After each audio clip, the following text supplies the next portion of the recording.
크리스 씨 목요일날 켈리랑 뭐 했어요? 켈리랑 한번 하고 잤습니다. 그리고 한 다음날 9시쯤이었나? 현관문 소리가 나가지고 눈을 떴는데 켈리가 나간 것 같더라고요. 그게 다예요, 형사님. 그렇게 맥클레인이 미주알 고주알 막 디테일한 크리스의 사생활 얘기를 계속 듣고 있는 도중에 갑자기 맥클레인 형사 핸드폰에서 띵 하고 문자 메시지가 옵니다. 근데 거기에 뭐라고 적혀 있냐면, 형사님, 켈리 밖으로 나간 거 찍힌 거 아무것도 없어요.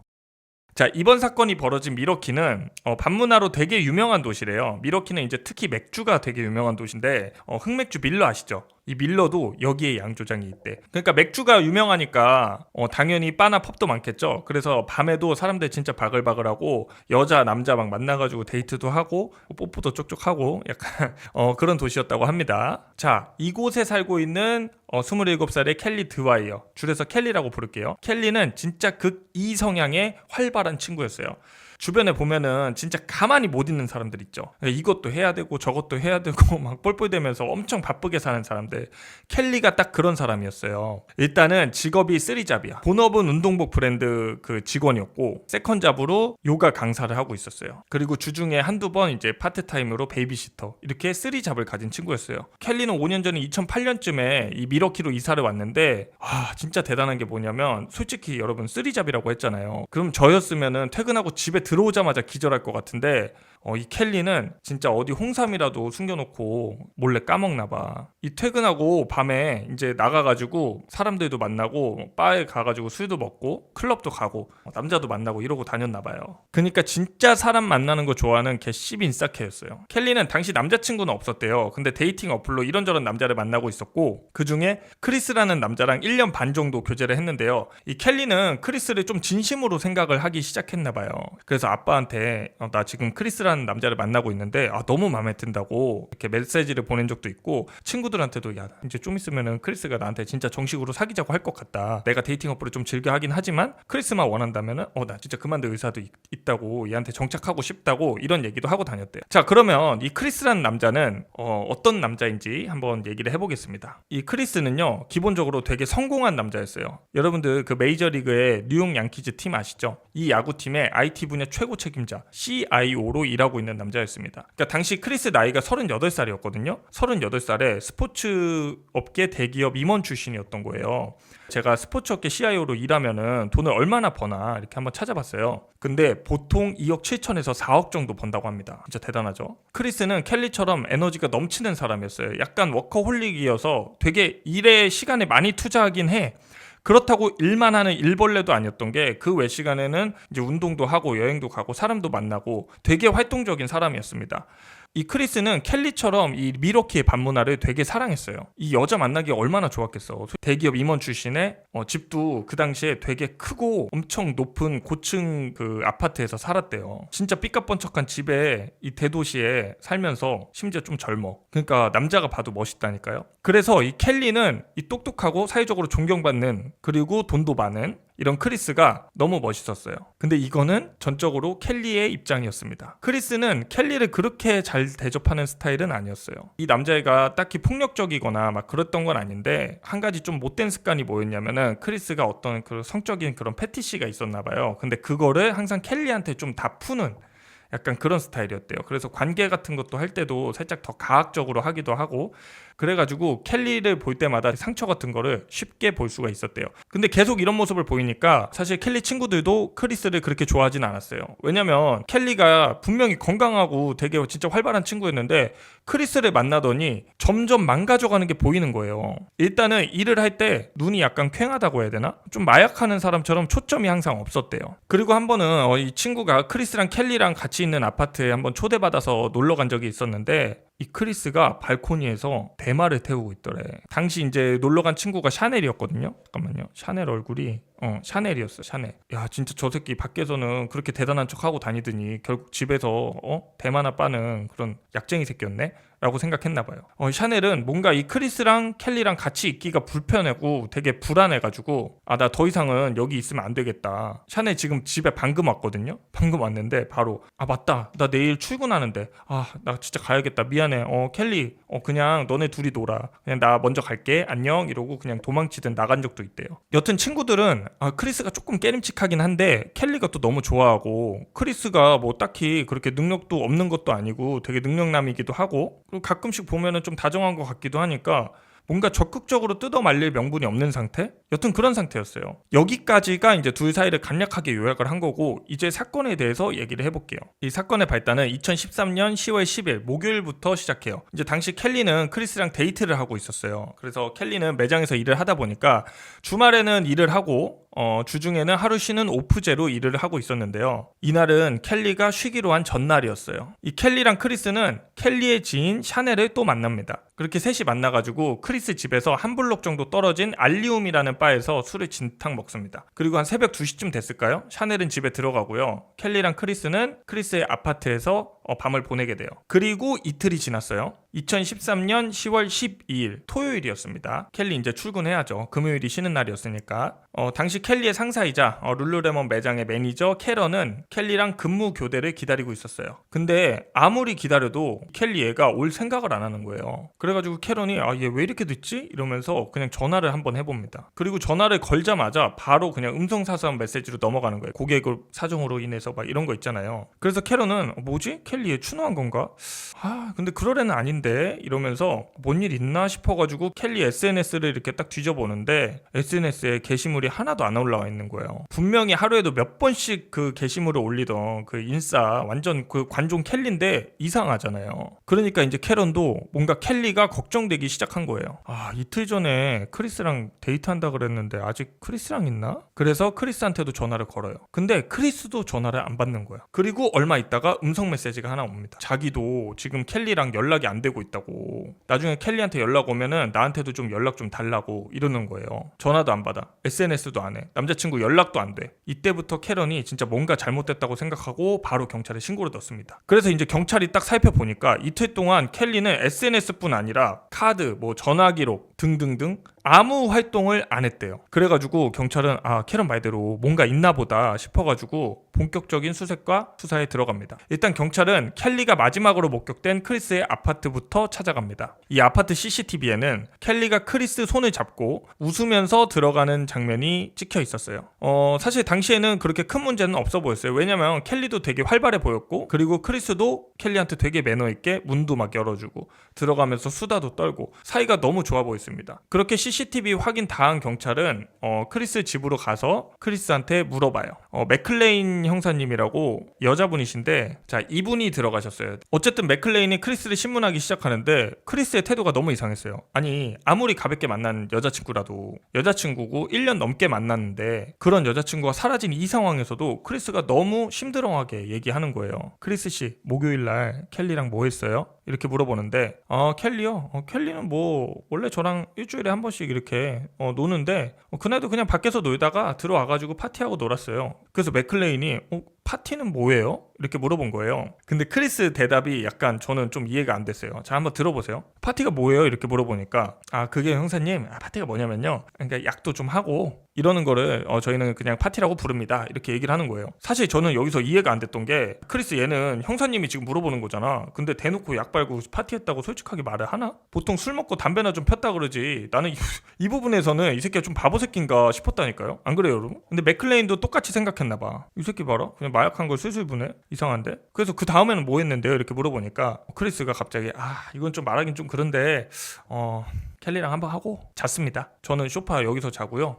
켈리 쟤는 저 소파에서 잤어요. 이렇게 얘기를 한 거예요. 그리고 한 다음날 9시쯤이었나? 현관문 소리가 나가지고 눈을 떴는데 켈리가 나간 것 같더라고요. 그게 다예요, 형사님. 그렇게 맥클레인이 미주알 고주알 막 디테일한 크리스의 사생활 얘기를 계속 듣고 있는 도중에 갑자기 맥클레인 형사 핸드폰에서 띵 하고 문자 메시지가 옵니다. 근데 거기에 뭐라고 적혀있냐면, 형사님, 켈리 밖으로 나간 거 찍힌 거 아무것도 없어요. 그러니까 이제 당시에 밑에서 다른 수사관이 크리스 얘기 들으면서 그 관리사무소에서 실시간으로 CCTV 확인하고 있었던 거예요. 근데 아무리 봐도 CCTV에는 켈리가 나간 게 찍히지가 않았고, 그래서 문자를 보냈던 겁니다. 문자를 받은 맥클레인은 이 크리스가 너무 수상한 거야. 아니, 크리스가 살고 있는 집이 어디야? 고급 아파트잖아요. 그러니까 개인 호실 제외하고는 보안 때문에 CCTV가 쫙 깔려 있는 데인데 사각지대가 없고, 근데 어떻게 켈리만 안 찍히냐고. 거기다가 이제 또 수상했던 거는 크리스 얘는 대화 내내 형사 맥클레인에 관심을 좀 돌리고 싶어 하는 것처럼 보였어요. 형사님, 걔 켈리 있잖아요.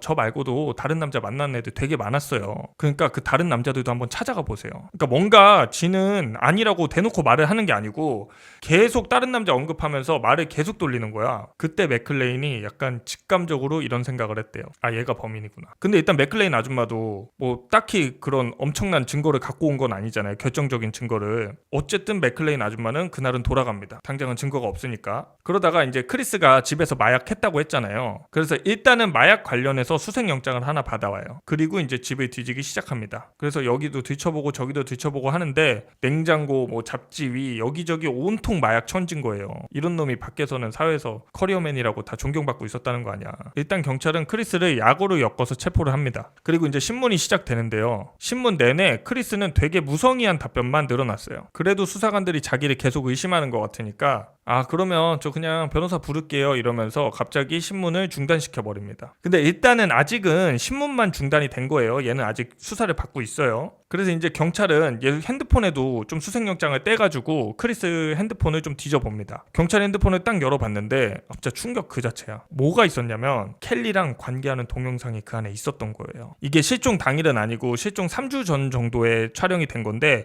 이 영상 속의 켈리는 살짝 즐기고 너무 좋아하는 그런 느낌이 아니고 되게 고통스러워하고 있었대요. 그러니까 숨을 못 쉬고 그런 느낌? 게다가 켈리가 막 기절해가지고 크리스 침대에 막 누워있는 사진도 있고 딱 봐도 사진 속에서는 막 켈리가 진짜 의식이 없는 것 같은데 그 와중에도 이제 막 깨울 생각은 안 하고 그냥 사진 찍고 있었던 거죠. 나는 이것만으로도 진짜 얘는 완전 미친 개변태 새끼야. 근데 그건 그거고 이런 사진이나 영상들이 나왔다고 해서 이게 켈리의 실종이랑 직접적인 인과관계가 있는 게 아니니까 경찰은 일단은 크리스를 마약 소지 혐의로만 기소하기로 합니다. 그렇다고 해서 경찰이 아무런 소득이 없었던 건 아니었어요. 이 당시에 크리스 집에 이제 욕실에 샤워 커튼이 하나 있었는데 뭔지 아시죠? 그 샤워할 때 이제 물 튀기니까 샤워기 옆에 놓는 그 커튼이 있잖아요. 그 샤워 커튼이 샤워 커튼은 없고 그 커튼을 거는 그 클립 있죠. 클립만 발견이 됐대요. 이게 무슨 뜻일까요? 당시 수사관들은 이렇게 생각했대요. 아, 얘가 켈리를 죽였다. 그리고 샤워 커튼은 방수니까 시체 같은 거 싸가지고 버렸을 수도 있겠다 싶은 거예요. 경찰은 의심이 더 커졌고요. 결국 탐지견 몰리를 데려옵니다. 자, 몰리 한번 들게요. 몰리. 귀엽게 생겼죠? 몰리는 사체 탐지견인데요. 이 사체 탐지견이 뭐냐면 부패한 시체 냄새를 맡으면은 반응을 하는 그런 개였어요. 주로 이제 대형 사고에서 실종자 수색이나 범죄 수사에 이제 활용되는 개인데 시체 냄새만 엄청 교육하는 그런 개라고 하더라고요. 여튼 이 몰리가 크리스 집안 구석구석뿐 아니라 아파트 건물 전체를 다 냄새를 맡으면서 돌아다녔다고 합니다. 처음 몰리가 짖었던 곳은 크리스 차가 주차된 주차장이었어요. 그리고 점점 크리스 집에 가까워질수록 몰리의 짖는 소리가 더 커지기 시작합니다. 이 아파트 18층에 쓰레기통에서 한번 짖더니 조금 더 가가지고 크리스 집 복도, 게스트룸, 욕실, 아까 그 샤워 커튼 찢어져 있는 그 욕실, 거기서도 한 번씩 짖었어요. 그러니까 우리는 인간이니까 몰랐지만 몰리한테는 이 사방천지에 다 시체 냄새가 났나 봐요. 그래서 막 엄청 킁킁거리더니 이 크리스의 침실에서 완전 하이라이트야. 엄청 심하게 짖기 시작해요. 그리고 이걸 본 경찰관들은 바로 이 실종 사건을 살인 사건으로 전환시킵니다. 일단 경찰은 더 확실한 증거가 필요했어요. 왜냐면 몰리가 크게 짖은 거는 의미는 있죠. 근데 걔는 말을 못 하잖아요. 이걸 단독으로 이제 증거로 쓰는 거는 좀 무리가 있대요. 일단 경찰은 집안을 조금 더 샅샅이 뒤져가지고 크리스의 외장 하드 몇 개랑 디스크를 입수를 합니다. 웬걸 이걸 딱 까보니까 성인 말고 그 애들 나오는 좀 그런 나쁜 영상들 있잖아요. 그런 걸로 꽉 차 있는 거예요. 그래서 여기서 크리스는 마약 플러스 불찰물 소지 혐의로 또 입건이 돼요. 이거는 근데 미국에서 꽤 중범죄입니다. 중범죄를 저질렀기 때문에 당연히 이제 구속수사가 원칙이긴 하지만 크리스가 진짜 돈은 많았나 봐. 그래가지고 보석금을 써서 풀려나게 됩니다. 여튼 근데 수사관들의 소득이 아무것도 없었던 건 아니었어요. 왜냐면 아까 크리스가 신문 받았다고 했잖아요. 근데 수사관들이 아무리 봐도 그래도 1년 만난 여자가 실종이 됐는데 무슨 옆집 똥개가 집 나간 것 마냥 실실 쪼개고 있으니까 한번 떠봤대요. 야, 너 이제 켈리가 없어졌으니까 이제 여자친구 없겠네? 이렇게 물어봤대요. 만약에 내 여자친구나 와이프가 갑자기 실종됐어. 근데 수사관이 이런 말을 해. 야, 너 와이프 실종됐으니까 이제 여자친구 없겠다? 와이프 없겠다? 이렇게 물어보면은 당연히 화를 내야 되는데 이 새끼 입에서 튀어나온 말이 진짜 가관이야. 아, 켈리요? 아, 켈리 걔 뭐 여자친구까지는 아니었고요. 그냥 뭐 여자친구였으면은 좋겠는 애들이 몇 명 있긴 했는데 아직까지 그렇게 심각한 관계는 없어요. 이렇게 답변하는 거예요. 그러니까 알고 보니까 크리스 얘가 이미 여자친구가 있었어. 2009년에 메건이라는 여자랑 사귀고 있었던 거예요. 아까 켈리가 진짜 크리스 엄청 좋아했다고 했잖아요. 근데 사실 크리스는 그렇지 않았어요. 크리스한테는 이미 찐 여자친구는 메건이야. 그리고 켈리는 그냥 가볍게 만나는 그 세컨 느낌이었어요. 자기 성욕이나 푸는. 크리스는 항상 켈리를 friend with benefit, 파트너로 생각을 했대요. 켈리는 이 메건과 크리스의 관계를 알지는 못했는데 그래도 어느 정도 눈치는 있으니까 켈리 얘가 나를 그렇게 진지하게는 생각 안 하나 보다라는 거는 눈치를 까고 있었대요. 근데 보통 이런 식이면 그냥 안 만나면 되잖아. 근데 켈리는 크리스가 진짜 좋긴 좋았나 봐. 이 크리스의 포지션을 이해를 해줘요. 뭐 지금이야 당장은 뭐 잠자리나 하고 그런 관계지만 나중에는 혹시 모르잖아 이러면서 약간 쿨하게 다른 남자도 만나면서 그냥 기다리고 있었던 거죠. 여튼 경찰은 크리스를 3년 이상 만났던 찐 여친 메건을 찾아갑니다. 그리고 이제 이 크리스 집에서 수색하면서 찍었던 사진들을 메건한테 다 보여줘요. 자, 메건 씨, 여기서 당신이 알고 있는 크리스의 집이랑 다른 점을 한번 찾아봐요. 원래 있어야 되는데 없어진 물건이라든지 뭐 이런 거 없어요? 어떤 거 같아요? 이렇게 딱 물어보니까 메건의 반응은 놀라웠어요. 에? 이게 크리스 집이라고요? 아니 샤워 커튼도 없고 수건도 없잖아요. 그리고 샤워 커튼 거리는 왜 이렇게 부러졌어요? 내가 마지막으로 크리스 집에 갔을 때는 안 그랬는데? 여러분, 제가 아까 시체 탐지견 몰리가 욕실에서 짖었던 거 말해드렸죠. 그러니까 약간 스토리가 완성되는 느낌 아니에요? 수건도 없어지고 샤워 커튼도 없어졌대. 그럼 뭐겠냐고. 피 닦고 이거 샤워 커튼으로 딱 감싼 거 아니야? 감싸가지고 나간 거 아니야? 나도 이런 생각이 드는데 담당 수사관들은 어땠겠냐고. 수사관들은 크리스가 너무 수상했어요. 그리고 이제 메건도 신문을 하는데 메건은 신문 도중에 진짜 결정적인 증거를 좀 지목을 합니다. 그리고 메건이 또 하나 이상하게 생각했던 게 뭐였냐면 골프백이에요. 골프백. 이렇게 생긴 골프백인데 이 TV 옆에 이렇게 있었던 이 골프백은 어디 갔냐는 거야. 이 정도 골프백이면은 사람 구겨놓으면은 들어가기도 하거든요. 진짜 사람 키만 해. 그래서 어쨌든 결정적인 증거가 없던 수사관들 입장에서는 이게 웬 개꿀이야. 그래서 수사관들은 혹시 크리스가 골프백 메고 나간 적이 있나 없나 해가지고 건물 내에 28대의 CCTV를 다 뒤져봐요. 근데 아쉬운 게 뭔지 아세요? 여기서 골프백은커녕 어느 곳에서도 크리스가 나간 영상을 못 찾습니다. 그때 그 CCTV를 본 이후에 여기서부터는 수사관들의 주장이에요. 이 크리스가 당시에 엘리베이터를 탔잖아요. 당시 엘리베이터는 CCTV가 없었대. 그나마 주차장에는 크리스의 모습이 담긴 이 카메라가 있었는데 거기에도 가방 등 크리스의 모습은 없었어요. 그럼 크리스가 사체를 들고 나간 적이 없는 게 아니냐? 그거는 아니었다고 합니다. 왜냐면 이 카메라가 이 고정 카메라가 아니고 약간 움직이는 카메라였대요. 그래서 크리스가 딱 차를 탈 때 다른 곳을 보고 있었던 거지. 이게 진짜 운이 좋아도 어떻게 이렇게 좋냐고. 근데 이게 진짜 사람 여러모로 피곤하게 만들었던 게 뭐였냐면 일단 정황은 진짜 확실한데 얘를 잡아갈 만한 증거가 없으니까 미러키 경찰은 주차장에서 빠져나간 크리스 동선에 있던 CCTV 하나하나 다 찾아서 조합하기 시작합니다. 이게 몇 달이나 걸렸대요. 그리고 이 과정에서 또 중요한 사실이 하나 밝혀지는데 크리스가 주차장에서 빠져나간 시간이 10시 8분이었대요. 근데 딱 그 시점에 켈리의 전화기가 꺼진 거예요. 그리고 16분 후에 다시 차고로 돌아와요. 크리스가. 그 다음에 트렁크를 딱 여는데 그 트렁크 안에 회색 아니면 은색으로 보이는 물체가 딱 찍혀 있는 거예요. 근데 너무 멀어가지고 엄청 흐리게 나와요. 한번 볼래요? 자, 이거 어떤 것 같아요? 저는 골프백으로 보이기도 하고 또 아닌 것 같기도 한데 약간 골프백을 너무 생각하고 보니까 골프백으로 보이는 느낌? 저는 그 정도로 보이는데 수사관들은 이게 메건이 말한 골프백이구나 싶었대요. 그리고 아까 그 제가 말씀드린 몰리도 딱 이 위치에서 짓기 시작했으니까 얘 진짜 이 골프백 들고 켈리 어디다 유기하러 갔구나 라고 생각을 했나 봐요. 그래서 경찰이 이제 CCTV를 계속 보는데 CCTV에 찍힌 크리스는 몇 시간 동안 차 세우더니 계속 짐을 막 실었어요. 그러더니 6시 30분이 돼서야 차고를 떠납니다. 그리고 또 수상한 점이 뭐냐면 그날은 크리스가 7시 30분에 메건이랑 저녁 약속을 잡았대요. 근데 당시 메건을 만난 시간이 8시 45분에 메건 집에 도착해서 메건을 만났대요. 그럼 1시간 15분 늦은 거잖아. 이때까지의 행방을 아무도 아는 사람이 없는 되는 거야. 왜냐면 이때는 크리스도 핸드폰 전원을 꺼놔서 위치 추적도 할 수가 없었어요. 사실 여기까지도 꽤 많이 찾은 거죠. 근데 아쉽게도 폰이 꺼져 있었기 때문에 경찰은 크리스의 위치 추적은 할 수가 없었다고 합니다. 근데 어쨌든 경찰 입장에서는 크리스를 꽤 잘 아는 사람을 만난 거잖아요. 노다지를 만난 거잖아. 그래서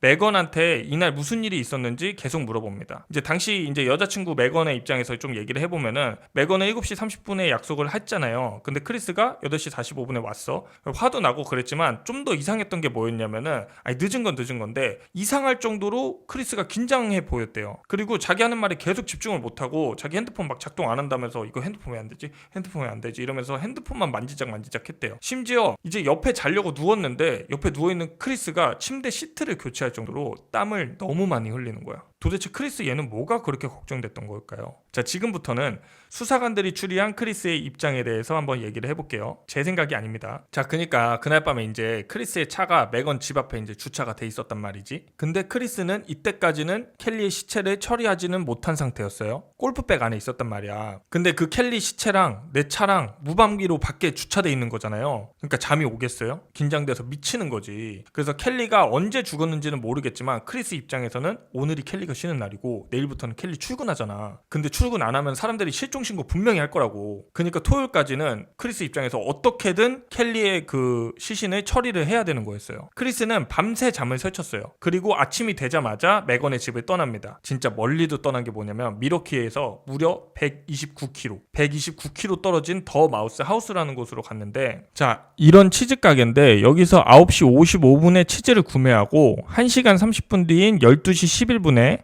이 스포츠 어소리티에 도착해가지고 신발을 하나 구매했대요. 참고로 이때 이 크리스가 신발을 사려면 현금으로 사야 될 거 아니야. 그래야 기록도 안 남고. 근데 이거를 카드로 샀대요. 그래가지고 나중에 수사관들한테 다 걸린 거예요. 여튼 여기 이 치즈 가게랑 신발 가게랑 한 86km 정도 된대요. 그리고 이 사이에는 고속도로가 있어가지고 통상 47분이면 가는 거리인데, 근데 얘는 10시에 그 치즈 가게에 출발해서 12시 11분이니까 약 1시간 30분 정도 뒤에 여기에 도착한 거였어요.